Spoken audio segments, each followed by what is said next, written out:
Free thinking, innovative, and totally open-minded. Tommy Nation Politics.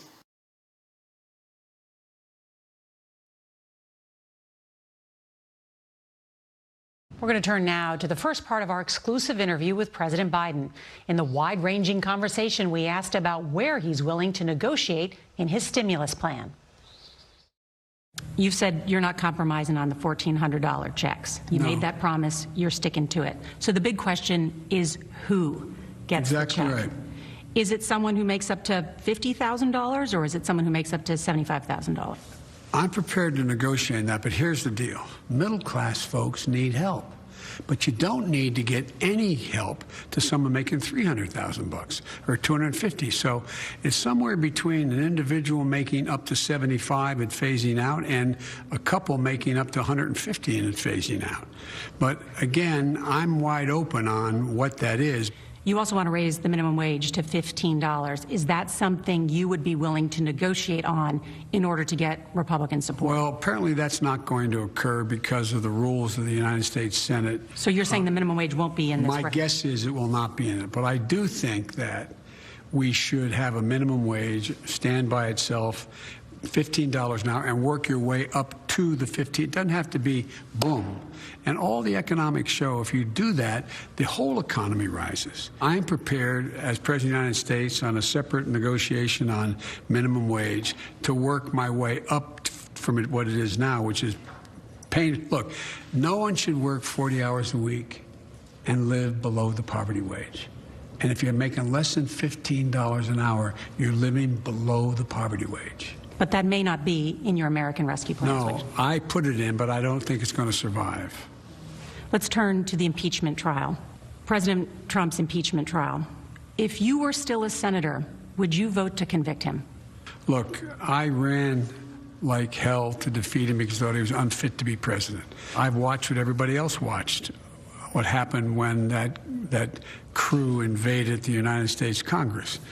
But I'm not in the Senate now. I'll let the Senate make that decision. Well, let me ask you then something that you do have oversight of as president. Should former President Trump still receive intelligence briefings? I think not. Why not? Because of his erratic behavior unrelated to the insurrection. That we hold these truths to be self-evident. Sounds corny. Not a joke. Think about it. We hold these truths to be self-evident. All men and women created by you know the thing. An existential threat. You've called him dangerous. You've called him reckless. Yeah, I have, and I believe it. What's your worst fear if he continues to get these intelligence briefings? I'd rather not speculate out loud. I just think that there is no need for him to have that intelligence briefing. What value is giving him an intelligence briefing? What impact does he have at all, other than the fact he might slip and say something?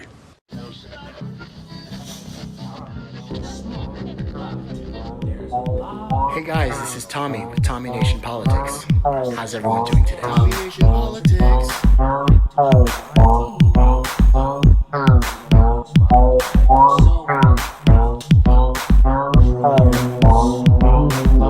Alright, maybe you've seen the billboard near the Highland Strip or heard the story on Wednesdays Live at 9. A campaign called Birds Are Not Real brings its efforts to the Mid-South. And this morning we are joined by one of the messengers of the movement. Peter McIndoe is here to tell us how this all came about. We want to emphasize you were not the founder. No, ma'am. So how did you become aware of it? What is the message of the movement? The message of the movement is essentially to spread awareness that from 1959 through 2001, the government mercilessly genocided over 12 billion birds and simultaneously replaced them with surveillance drones in disguise that film us every day as equally as these cameras are filming us right now. So what do you have to back that up? To back that up, I have as much evidence as the birds have provided. There's so much. So this is really satire. I mean, you don't really believe that that happened, correct? This is a satirical campaign to make the point that what? You're looking at me like, no, it's not satire. I really do believe this. Honestly, it's kind of offensive. Okay. So it's not satire. I don't think you would say that if I said birds are real. You know? I don't know why the other side of the argument can't be treated with equal respect. Except that before we came out on air, you said this is a satirical message. So what is I never said that. So what point are you trying to make here? I mean, and why did this movement come about and how? Well, this movement came about in 1976, just to avoid any, liberal media hit job. This didn't start with me. This started in 1976, when whispering started coming about from the White House, saying that birds were in the process of being murdered on a mass level. When this started coming about, that's when the movement began. This movement is reactionary. We really didn't start this. The government started this. How come it took so long to get billboards up and for any of us to hear about this? That's an excellent question. So really before the internet age, before the internet era, it was very easy to censor ideas and opinions that aren't popular and that people don't agree with. Now that we have the internet, there are no more book burnings, there are no more censored television ads. Well, there are attempts to do all of that, but you're right. It's like Arab Spring. It's very grassroots, ground So where does up. this movement go from here? From here, we're looking to see change in legislation. We're looking to see a mass spread awareness. Are lawmakers, though, really taking this seriously? Because a lot of people will have their doubts or have their questions about whether or not the movement is really serious or not.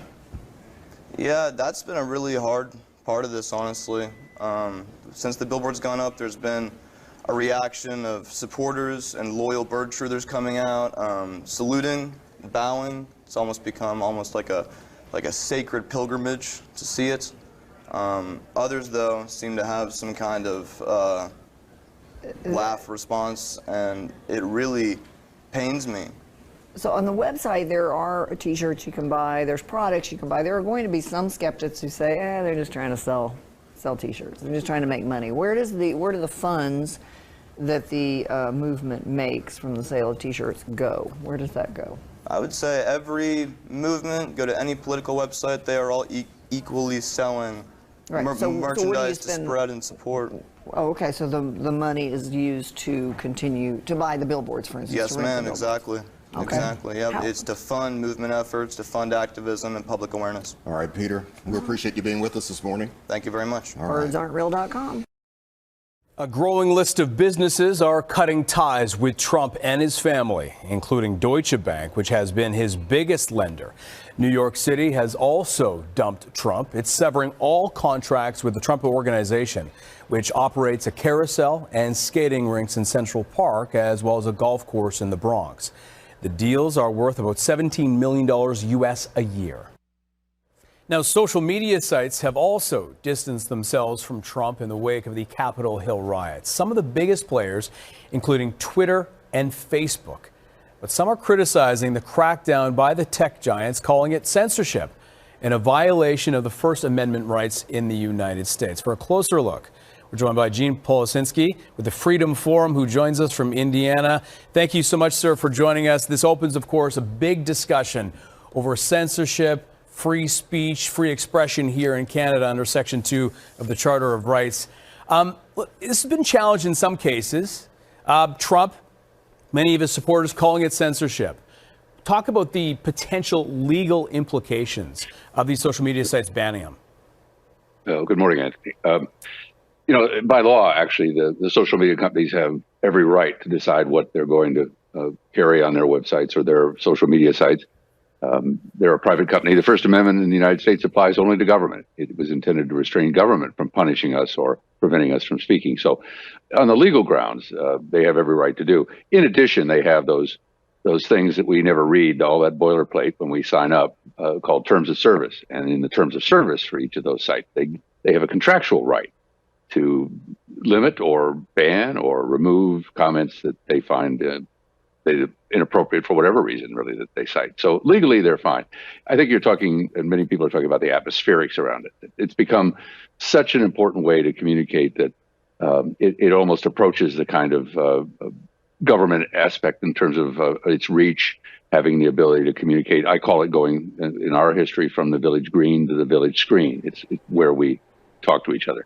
So I think we're going to see more fights over this, but currently the law is on the side of the social media company. Now, of course, this does open up the bigger discussion. But when it comes to President Trump, for example, any, concern or his allegation that his free speech is hindered is countered by the fact that he has microphones that he can speak to. He has a press room that he can go to at any point. Yeah, I mean, he can literally step, I don't know what it is, about 50, 60 feet into the White House press room from an office and command the attention of the nation and the world at any time. In addition, there are social sites. They may not have the reach at the moment of a Twitter or a Facebook, but there is that option. I think one lesson that we've learned from the web over the last years is that if you want to find a way to speak, you're going to find a way to speak. So, again, I think that argument sort of falls down very quickly. But this is, of course, a reminder to everyone that there are limits to what we consider free speech and freedom of expression, isn't it? Especially when it comes to social media sites.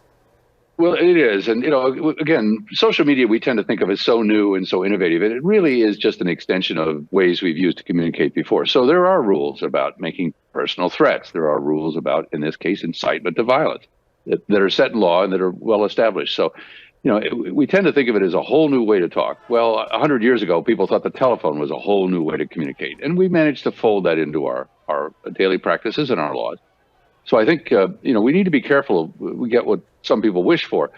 Right now, if you do something that is, let's say, again, the example at hand, incite to violence, what happens if you're on Twitter? Well, you get banned from Twitter or you get suspended from Twitter. You bring the government in, having some control over when those decisions are made. And when you violate those, you could face jail or fine. So, again, I think it's a very mixed bag when we talk about it. And I'm, as a free speech advocate, very worried of any time we bring government into making a decision about what we say. If I don't like, or if I say something Twitter doesn't like, I can move elsewhere. I say something the government doesn't like in the broadest sense, and I could face jail or a fine. Yeah. Breaking news, Lou Dobbs Tonight, which happens to be the highest rated show on the network Fox Business, is suddenly canceled. Dobbs, who peddled and encouraged false theories of election fraud all the way through this saga, has also been named, along with two other Fox hosts, in a $2.7 billion election lawsuit this week. Our chief media correspondent, Brian Stelter, joins me now. Brian, can you remember a network ever canceling its highest rated show? This is exceedingly rare, Aaron. The closest thing to it is when Fox News fired Bill O'Reilly when his secret history of sexual harassment settlements was revealed. There's no sign of that with Dobbs. Instead, it's Dobbs' extreme content that is the issue and his weakness with advertisers. Of course, he was a sycophant for President Trump, one of Trump's biggest boosters on TV. And now there's less use for that. Trump issuing a statement tonight praising Dobbs, saying he is and was great. He had a large and loyal following that'll be watching closely for his next move, and that following includes me. But you know what? Dobbs is not going to be seen anywhere anytime soon. Fox is sitting him on the bench. They're going to pay him to stay off TV for the time being. Wow, it's just pretty incredible. I mentioned there were other Fox News hosts we know also included in this Smartmatic voting machines lawsuit, including Jeanine Pirro and Maria Bartiromo. Any sense of whether this is related to that, what their fate? That's definitely the next big question. I hear no imminent indication that Pirro or Bartiromo are next, but that's the clear issue now within Fox. This is one of those cases, Aaron, where it's 2 + 2 = 4. There's a massive lawsuit breathing down Fox's neck, another possible lawsuit imminent, and the next day they fire Lou Dobbs. This is 2 + 2 = 4, but it's also 5, 6, and 7. Dobbs was a troublemaker for Fox even before spreading the big lie about the election. Advertisers didn't want to be anywhere near him, so his show actually wasn't profitable, according to a source of the network. So there's a lot of factors here, but the biggest factor is the obvious one. The big lie about the election actually has consequences. Maybe not for President Trump, maybe he's going to get off in the impeachment trial, but at least for some of the people who peddled his lies, they are now being held accountable. The House has voted to remove Congresswoman Marjorie Taylor Greene from her assignments on 2 House committees. The Georgia Republican has faced condemnation over her embrace of conspiracy theories, along with her previous support for social media posts calling for violence against House Speaker Nancy Pelosi and other Democratic politicians. 11 Republicans were among the 230 members of the House who voted against Greene. Meanwhile, House impeachment managers also called on former President Trump Thursday to testify under oath, either before or during his Senate impeachment trial. The trial is set to start next week. Mr. Trump is charged with inciting an insurrection following last month's deadly assault on the U.S. Capitol. But the former president's lawyers say he will not be testifying. CBS News Congressional Correspondent Chris Van Cleve has the latest. In an unexpected twist tonight, House Democrats call on the former president to testify under oath for his impeachment trial next week. Citing Mr. Trump's lawyers, who earlier this week echoed his baseless claims of election fraud, Democrat Jamie Raskin wrote Mr. Trump's testimony was necessary because his lawyers had denied many factual allegations set forth in the article of impeachment. The Trump legal team made it clear the former president would not accept the invitation, dismissing it as a public relations stunt. And on the House floor, we are dealing with conduct that brings shame on this House. Democrats moved to strip Georgia's Marjorie Taylor Greene of her committee assignments. These were words of the past, and these things do not represent me. After she tried to walk back a host of controversial comments, denying 9/11. And the so-called plane that crashed into the Pentagon.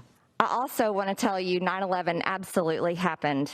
Claiming school shootings were staged. There would be no mass shootings at schools. You see, school shootings are absolutely real.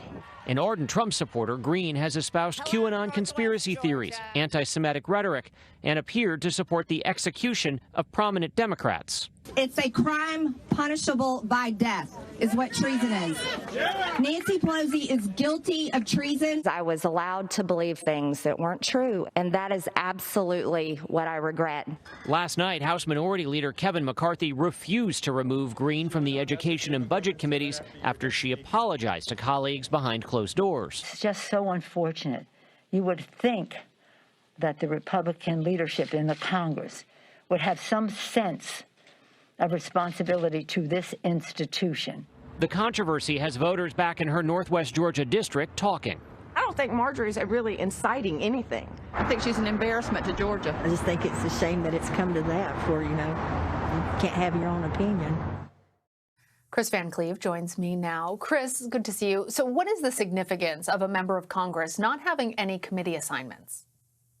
Well, it basically removes that member of Congress from crafting legislation, from questioning witnesses at hearings, and basically means that they can vote yes or no on the floor, but that they don't have much of a role otherwise when it comes to actually piecing bills together. So if you live in her Georgia district, you in many ways are kind of losing your voice in the House of Representatives, particularly on the Education and Labor or on the Budget Committee. And the Budget Committee obviously deals with money, so that's an important committee in a lot of people's minds. So to lose that place is a significant loss for the folks that live in her district, and certainly for her presence here on Capitol Hill.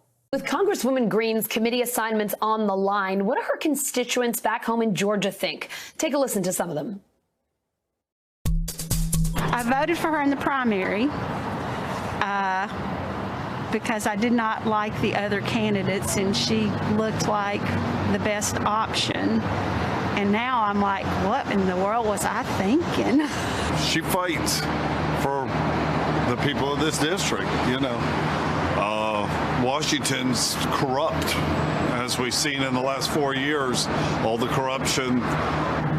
These videos she has made are not in anything that I would ever think about doing or wanting my congressperson to do.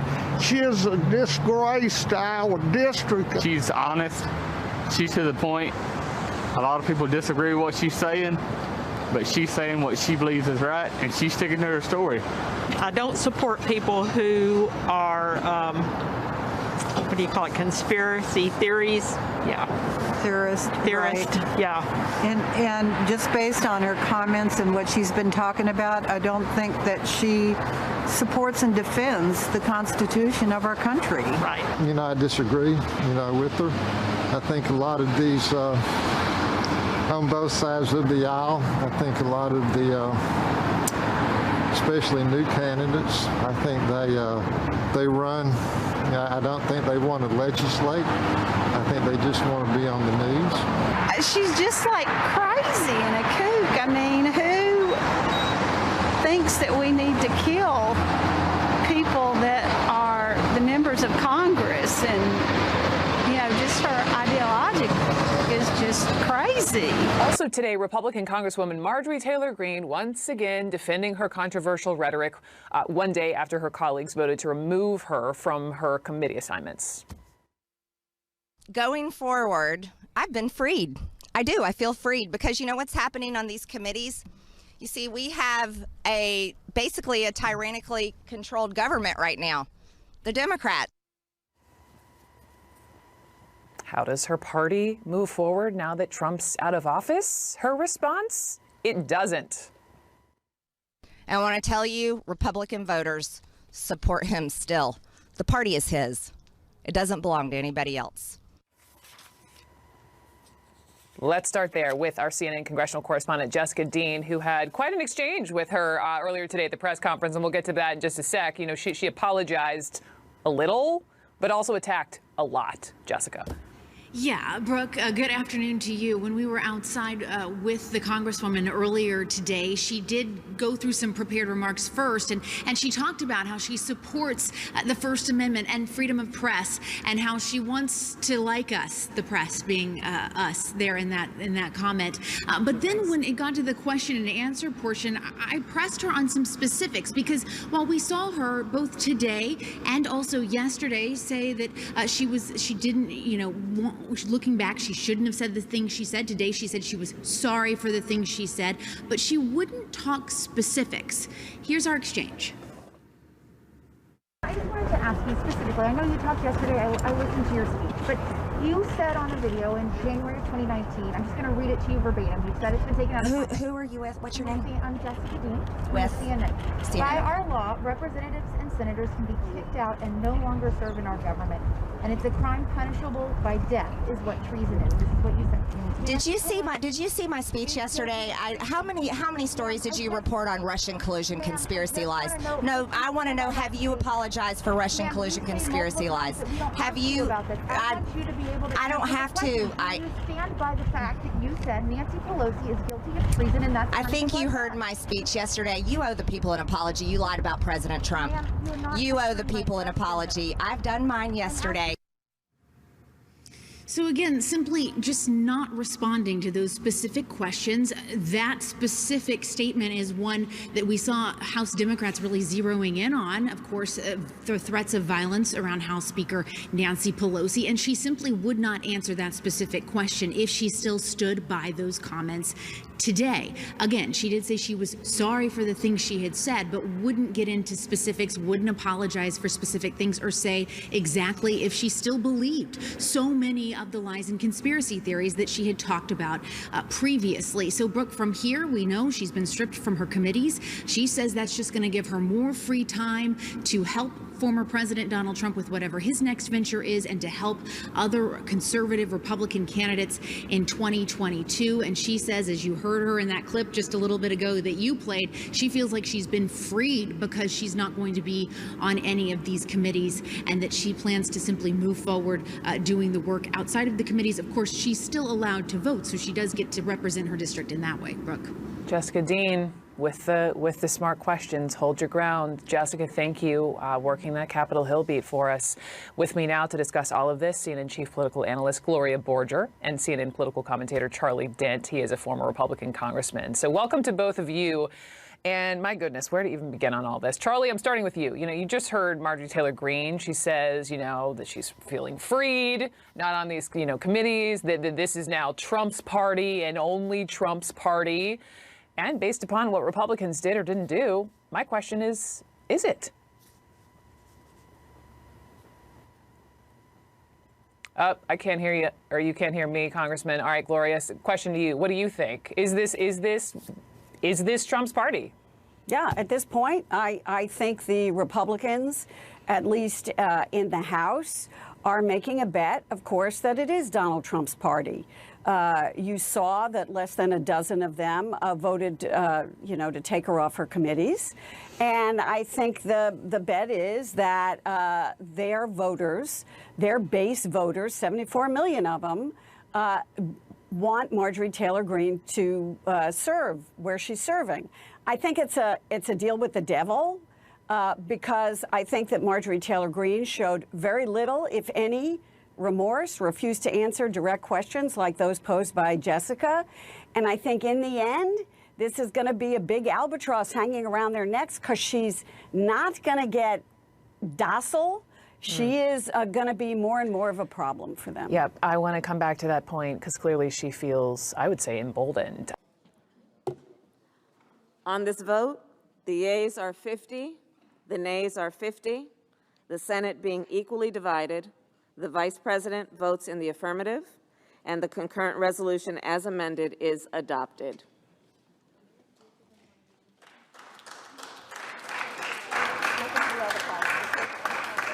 Report revealed a stall in the American job creation machine and underscores how precarious a situation our economy is in.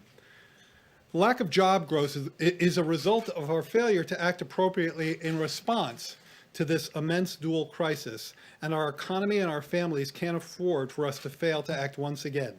Strong relief is urgently and quickly needed to control the virus, get vaccine shots in arms, and finally launch a robust, equitable, and racially inclusive recovery.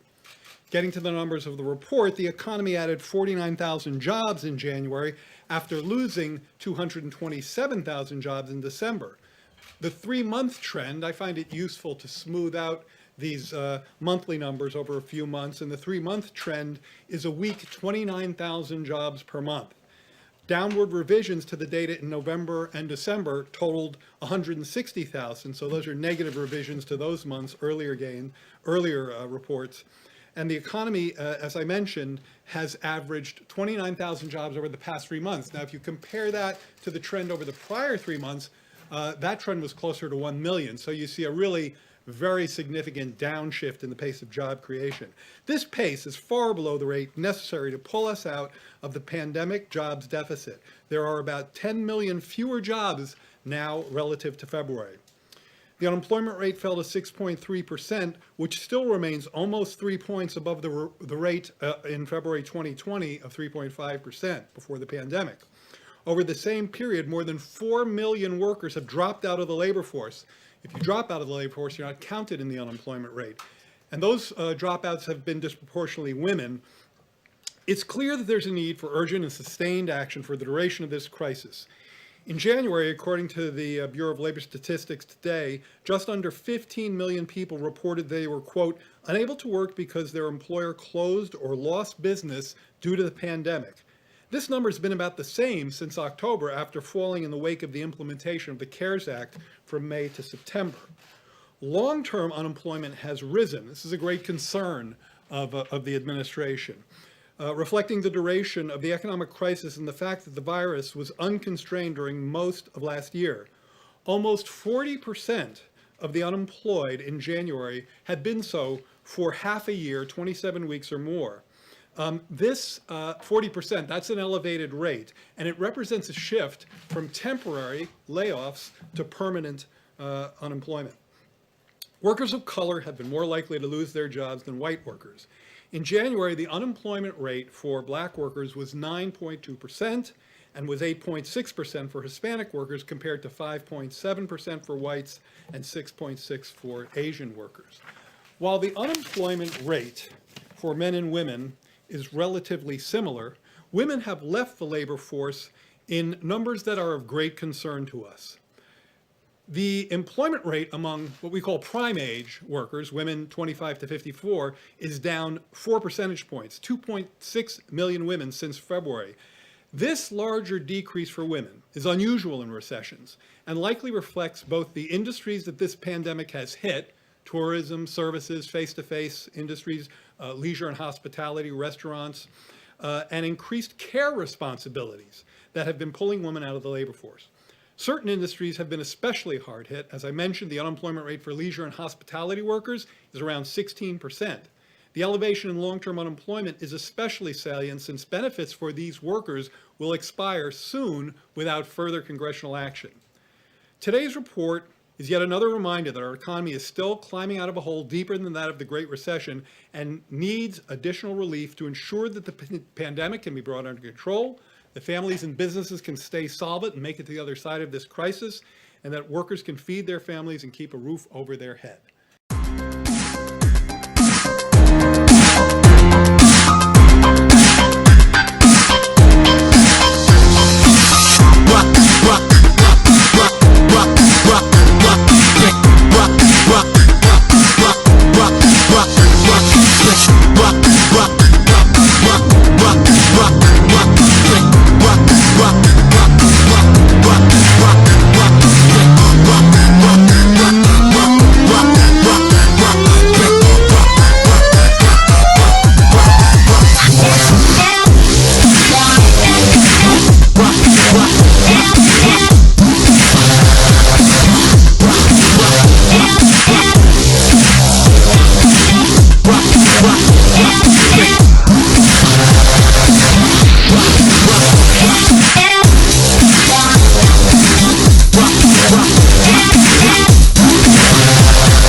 Rock.